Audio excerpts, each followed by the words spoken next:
Here's our part 1 for optical diffractions lab. As you can see, I have my white sheet of paper taped against my fume hood. This will be used with my ice slide. This is our G slide, which the cells are denoted by capital letters going A, B, C, D, E, F, and so on. You can see it in your procedure.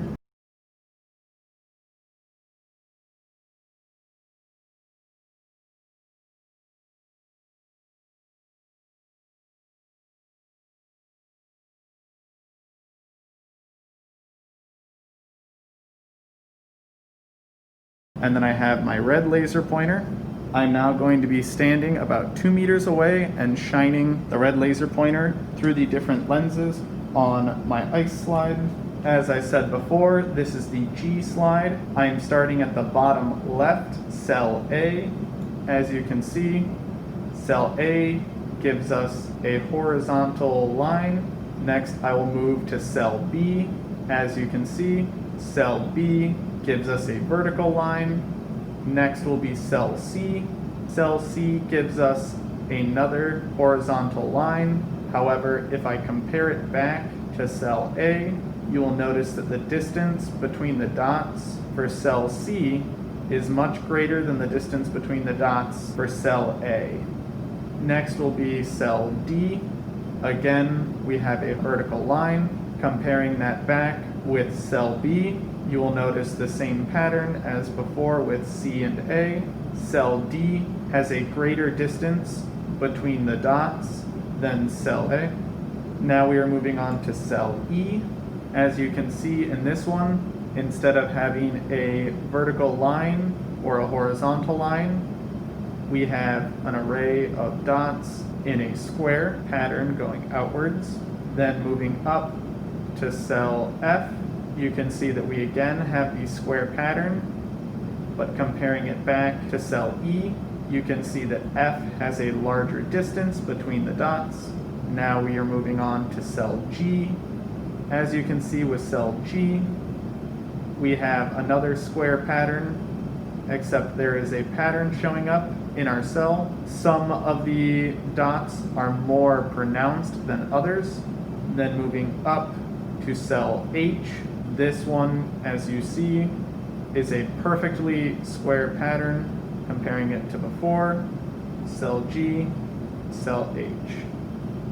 Now that I have gone through all of my G slide, I can go and take my B slide, which is denoted in its cells by lowercase letters in your procedure.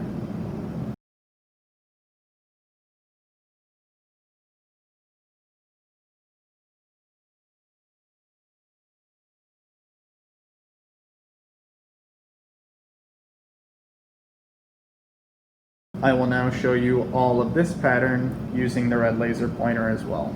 I will not be going back and referencing as I did before. I will just be showing you each pattern. Here is pattern A, B, C, D, E, F, G, and H. Next, I will be going back and looking through all of the patterns one last time, this time using a green laser pointer.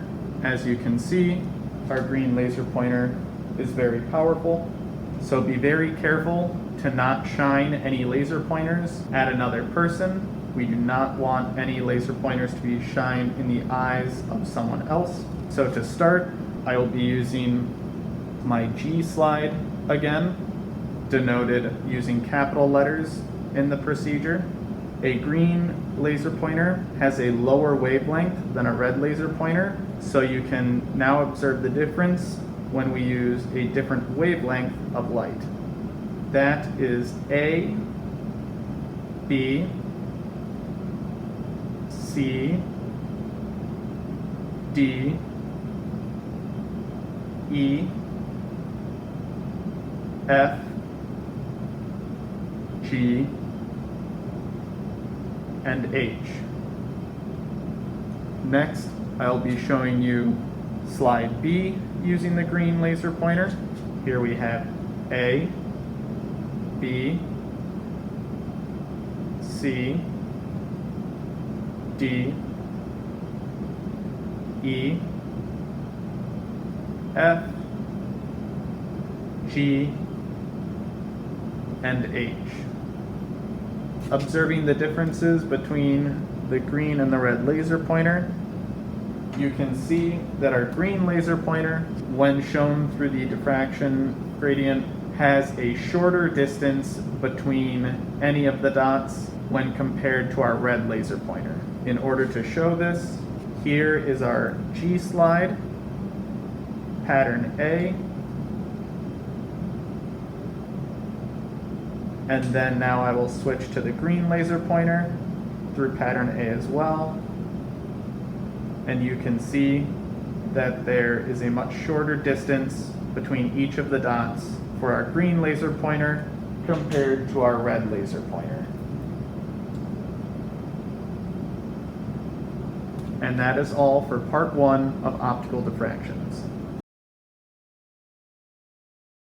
Now we are moving on to part 2 of optical diffractions, measuring spacing using diffraction. Here we have our commercial laser setup. It is a helium neon laser. As you can see, the laser is pointed at our white piece of paper that we have taped on our backboard off in the distance. In order to be able to do our calculations, we are going to need to measure the distance between our slide that we will be using and where our laser is. To do that, we will be using our tape measure. I will be taking the slide and placing it into this holder here that I have. So I will now take and measure from our slide holder all the way down to our sheet of paper, 100 inches on my tape measure. This will then be able to be converted into centimeters, meters, or millimeters, whichever we are needing to in order to get our distance L to work in our equation. This distance between our slide and our piece of paper is distance L for our equation.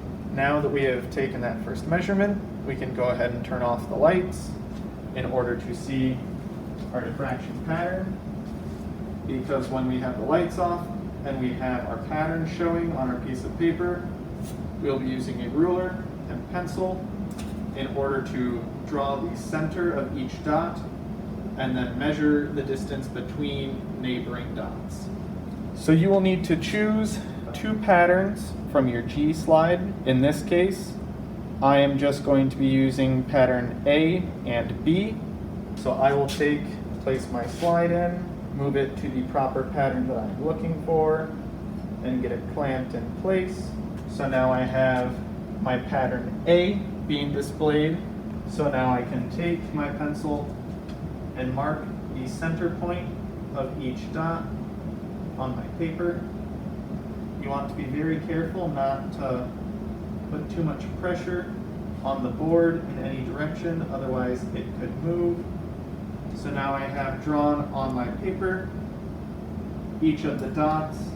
Come and turn off my laser and then take my ruler to measure each distance between the dots.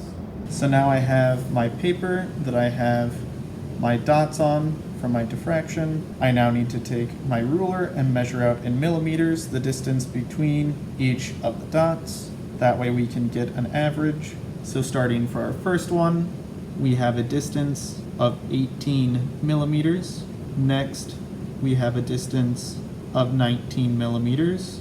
Next is a distance of 19 millimeters. Next is a distance of 18 millimeters, and then 18 millimeters, 19 millimeters, 17 millimeters, 15 millimeters, 18 millimeters, 17 millimeters, and 18 millimeters. So, as you can see, our distance on the left side of the paper to the center was very similar and uniform. However, my distance on my right side was not very uniform. This is likely because I was either incorrectly seeing where the dots were, or the board shifted slightly or my paper shifted slightly. This is why when you do it in your group, you can have your group members double check your distances. They themselves can see if you are making the right dots in the right places, and you will be able to get a more accurate unified distance between your dots. Next, we will take and get the average of all of these. So I have my calculator here. So I have a total distance of 196 millimeters divided over my 11 data points, which means I come out with an answer of 17.82 millimeters on average. I can now take this and plug it into my equation in order to get our accurate distance. Now here's a close-up look at our second pattern. Before I recorded pattern A, this is pattern B. So I'm going to take now and mark my center points on my pattern and then measure using my ruler yet again. As you can see, we have a nice vertical line, so I'm going to be very careful to just mark the center points of the dots. As I said before, you do not want to put too much pressure on the back of the board. That way you get an accurate measurement. And then as you get down to the lower parts further away from the center, you will need to take your time to make sure that you can see the dot and see the center of it. Some can start to get quite faint the further away you get. And now that I have all of my points marked, I can go and take off my piece of paper and I can move to measure the distances between it as I did before. Here I have my sheet with my dots for my pattern B. I'm now going to take and measure the distance between each of the dots. For our first one, we have 19 millimeters. Second one, 17 millimeters. Our third one is 17 millimeters. Fourth is 19 millimeters. Fifth is 18 millimeters. Sixth is 18 millimeters. Seventh is 18 millimeters. Eighth is 17 millimeters. Ninth is 18 millimeters. 10th is 19 millimeters. 11th is 18 millimeters. 12th is 19 millimeters. 13th is 18 millimeters. 14th is 18 millimeters. And our 15th point is 18 millimeters. That is all of my points going along in my line. So now I can take and get my average. So I have a total of 271 millimeters divided by my 15 data points for an average of 18.07 millimeters. And now I can take this and plug it into my calculation. Now that we have measured both of our patterns and we have the distance between the dots, we have all of the necessary variables in order to calculate our D in our equation, which is the distance between the lines or dots in our array. So we have X, which is our distance that we recorded between each of the dots on our pieces of paper. We have L, which was our total distance between our laser and our white sheet of paper, which, as a reminder, was 100 inches. You will need to convert this. We then have our N, which in this case is always equivalent to 1 for this lab. You can see the explanation in your manual. We have our wavelength of our laser, which you can also check in your manual to double check to make sure that it is 632.8 nanometers. With all four of these variables, you will be able to calculate D for yourself.